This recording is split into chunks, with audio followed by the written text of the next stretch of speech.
Kopi Robusta Kuyung Arang dari Tanah Lampung berasal dari biji kopi hasil kebun masyarakat di luar kawasan Taman Nasional Bukit Barisan Selatan.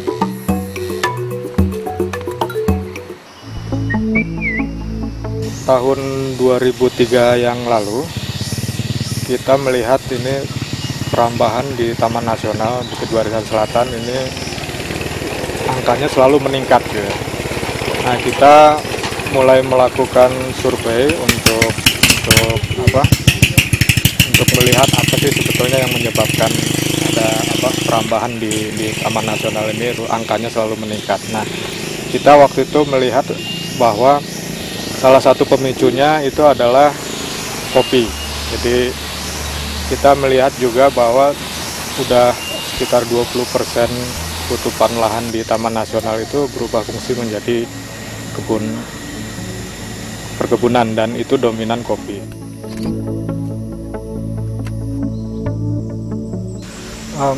Untuk program kopi dan konservasi ini kita latih mereka untuk budidayanya supaya hasilnya meningkat, kuantitasnya dan juga kualitasnya, sehingga pelan-pelan ini akan menambah pendapatan mereka. Jadi harapannya dengan demikian mereka tidak ada alasan lagi untuk membuka kebun baru di dalam Taman Nasional. Yang lain adalah pengolahan panennya supaya kualitas kopi dan kakaonya ini juga baik. Jadi ini yang sesuai dengan standar ekspor lah. Itu yang kita lakukan. Nah, dari sini kita berharap mereka punya pemasukan yang lebih dari hasilnya, sehingga ya itu tadi mereka tidak lagi masuk ke dalam Taman Nasional.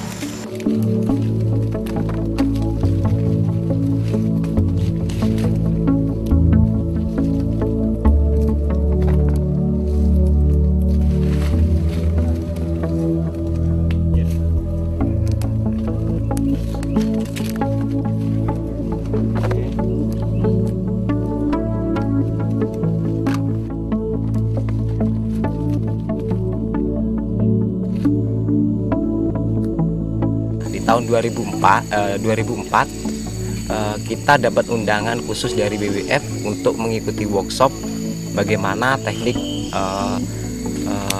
cara berbudidaya atau teknik bagaimana kita menempati posisi di kebun yang intinya secara berkelanjutan, yang pemerintah tidak rugi, petani juga untung gitu ya.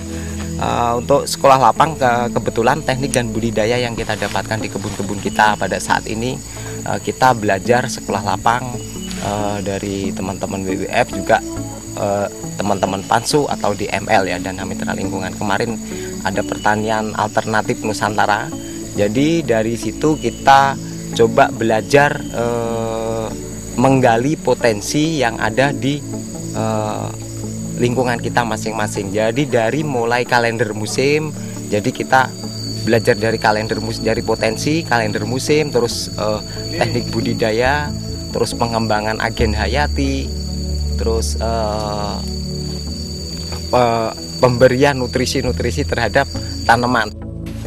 Di situ ada teknik budidaya mengenai pembuatan POC, mulai dari awal itu POC, pupuk organik cair, terus PPC-nya untuk perangsang buah, perangsang akarnya, terus teknik cara memangkas, terus teknik cara bagaimana tanaman tersebut tidak boleh disentuh sama sekali ketika saat itu gitu. Terus teknik kita mengamati mana yang aslinya hama dan penyakit dan mana yang musuh alami teman petani itu sendiri gitu.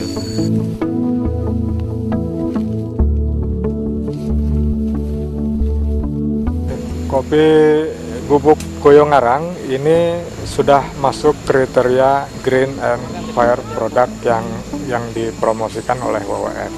Di greennya itu adalah bahwa kopi bubuk ini bahan bakunya itu bukan berasal dari Taman Nasional, tapi dari kebun masyarakat yang ada di luar Taman Nasional.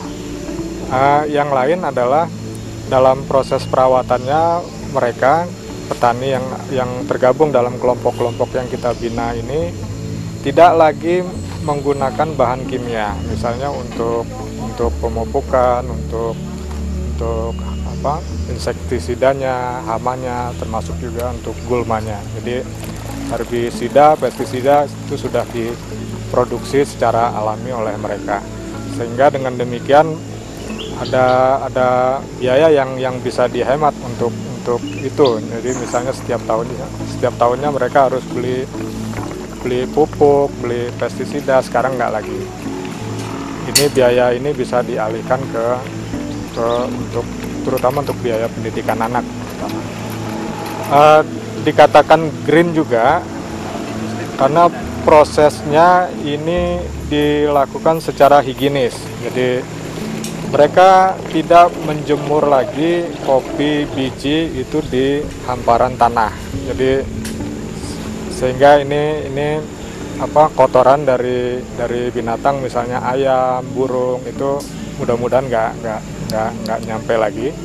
Jadi mereka sudah menjemur kopi bijinya di sebagian besar di para-para, yang lain itu di plastik, terpal plastik dan juga tanah. Jadi tidak ada lagi yang menjemur ini di tanah.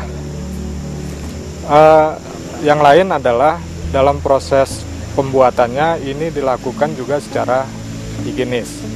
Jadi pada saat kopi biji sudah dijemur di para-para atau di plastik, di tingkat ibu-ibu pada saat pemrosesan ini juga pengukuran kadar air ini menjadi bagian yang penting lah di tingkat mereka, karena mereka meyakini bahwa air yang banyak kandungan airnya ini menyebabkan rasanya berubah dibandingkan dengan air yang sedikit di dalam kandungan di kopinya. Jadi air yang disarankan adalah 12%. Jadi maksimal itu adalah 14%. Kalau lebih dari itu ini tidak bagus buat rasanya terutama.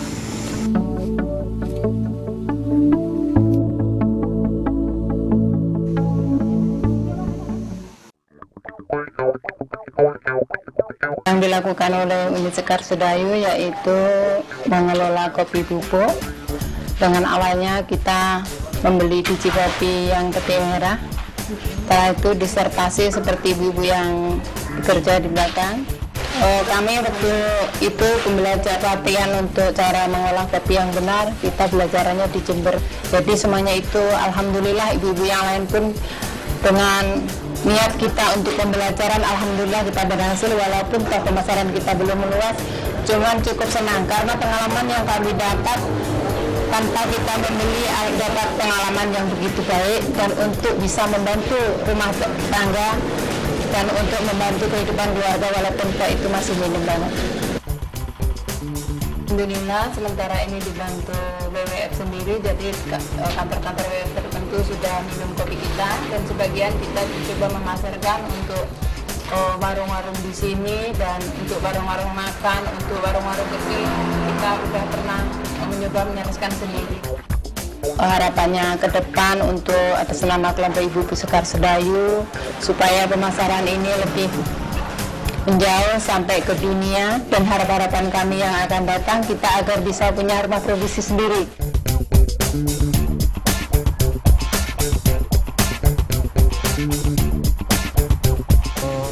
Lebih penting lagi dari situ adalah mereka sekarang sudah mendapatkan label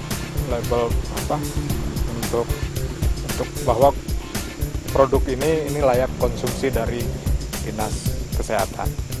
Itu yang paling penting. Jadi secara umum ini sudah memenuhi kriteria green and fair product yang dipromosikan oleh WWF.